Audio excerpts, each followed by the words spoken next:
nós temos aqui, né, a geração da minha matriz randômica, tá? Então, ah, eu vou ter uma geração de uma matriz A, tá? O meu A vai ter dimensão 100 por 10, tá? E aí, se a gente quiser visualizar essa matriz A, ela vai ser basicamente, né, uma matriz cheia de ruído, tá?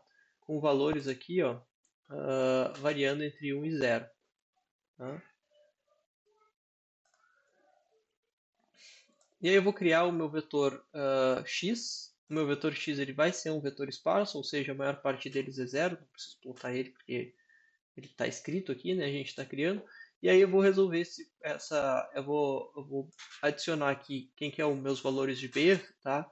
Resolvendo então a minha função ax mais b, né? Ou seja, ax igual a b. E aí, em vez de resolver só ax igual a b, eu vou adicionar um ruído aqui, tá? Um ruído randômico aqui, tá? Então, no momento que eu faço isso, eu crio uma matriz B, que também vai ser aqui, no caso, 1 por 100, tá? E aí, se a gente fizer um plot da minha matriz B, tá?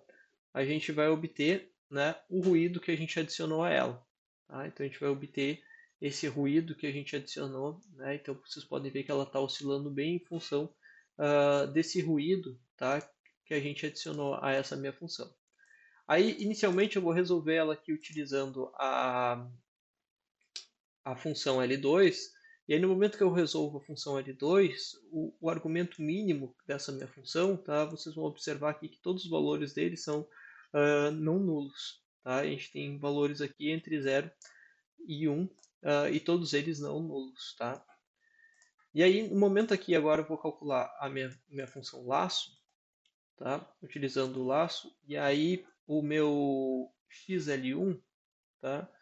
Então, vou pegar aqui xl1, tá? Vocês vão observar que a minha solução xl1 aqui, ela já é composta, né? Ela já é uma solução que parece bem mais esparsa, tá? Onde a gente tem vários vetores zeros, tá?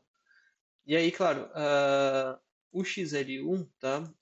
Ele já é a minha solução dessa minha matriz esparsa. E a gente obtém aqui a função, né, dos meus erros, tá? Em função de possíveis valores de lambdas que a gente utilize, que otimizem essa minha solução, tá? Então, por isso que a gente tem uma matriz bem grande, né? Tá? Se a gente plotar aqui o lambda, né? Então, ali é o plot type, a gente vai obter aqui a minha função lambda, tá? E aí aqui para diferentes valores de lambdas, a gente vai ter aqui diferentes erros médios quadráticos, tá? E aí o ideal é que a gente minimize sempre, né, esses valores de lambda, tá? Então isso daí é interessante porque dentro do MATLAB ele já está codificado, essa funçãozinha que vocês podem utilizar para avaliar então qual que seria a melhor solução, o melhor modelo preditivo, tá? Então meu XL1 eu vou pegar aqui do index, né, que foi o índice de menor valor ali que eu defini, tá? E aí assim, agora o meu XL1 vai ser o vetor, né? E aí que vai ser o meu vetor esparso, tá? Uh, com essa minha solução aqui apenas para os valores esparsos que eu obtive ali do meu conjunto de dados, tá?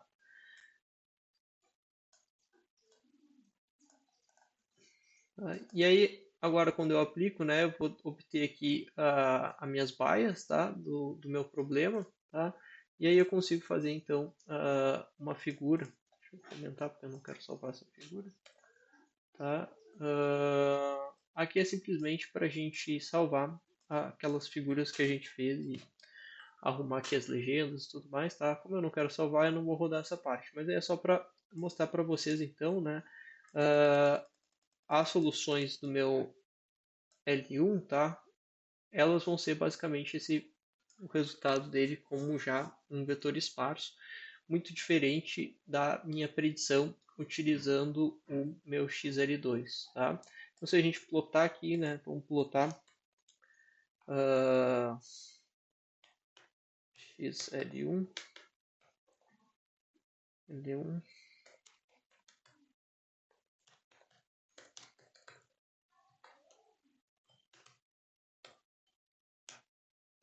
Tá? Se a gente botar o resultado do nosso modelo preditivo, tá? A gente vai observar aqui, né, que aqui a gente tem várias soluções iguais a zeros e apenas esses dois pontos aqui diferentes de zero, enquanto que o nosso outro modelo, o L2, criou uma série de pontos aqui, tá? Que são pontos que não provavelmente não são verdadeiros para a minha distribuição que eu desejaria para o meu problema, tá bom? Que era justamente, tá? Peraí, vamos plotar mais uma funçãozinha aqui, né? Ah,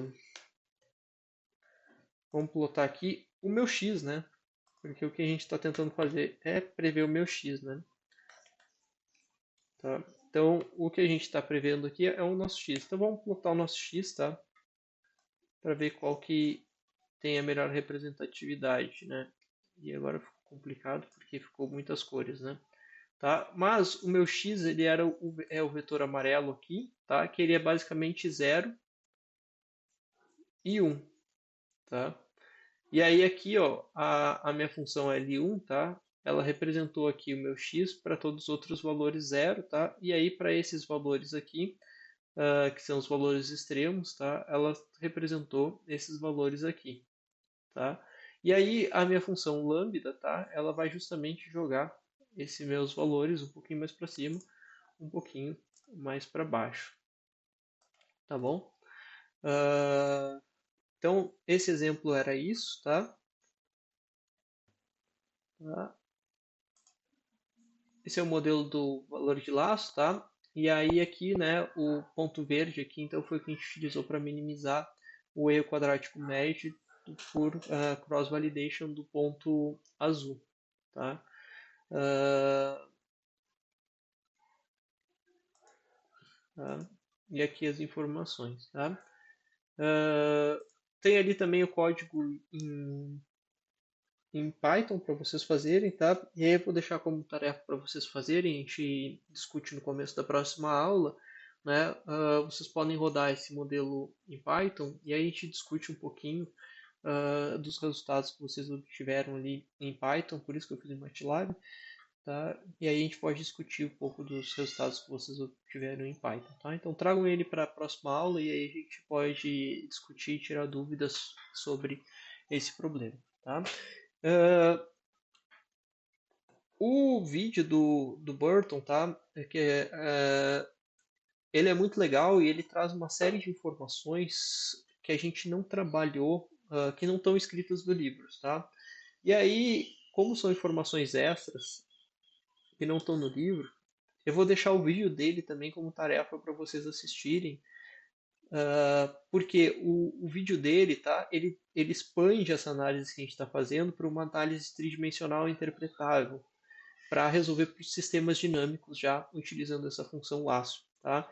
Então aqui seria um exemplo, né, de uma função, né, sigma x menos y menos x, x rho menos z e xy bz, que seriam três funções, então, que a gente estaria utilizando, né, funções, equações em coordenadas cartesianas no plano tridimensional, e aí a gente teria que a solução para cada uma delas seria o meu vetor x, ou seja, o meu vetor x agora assume três coordenadas no espaço, tá? E aí isso daqui seria igual então a uma função θ, que a gente já viu, né? O que seria uma função θ. E aí aqui a gente teria uma série de três coeficientes esparsos, né? Então zeta2 e zeta3, que representariam então cada uma dessas multiplicações aqui. Tá? E aí o resultado desse somatório aqui também daria uma função esparsa. Então, muito interessante, tá? Ele traz essas aplicações aqui de problemas físicos, que vai ser o conteúdo do nosso próximo semestre, da próxima disciplina ainda, que a gente não abriu, tá? Mas que seria a continuação, então, do capítulo 13 e 4, já do livro, a parte 13 e 4 do livro do Burton, tá?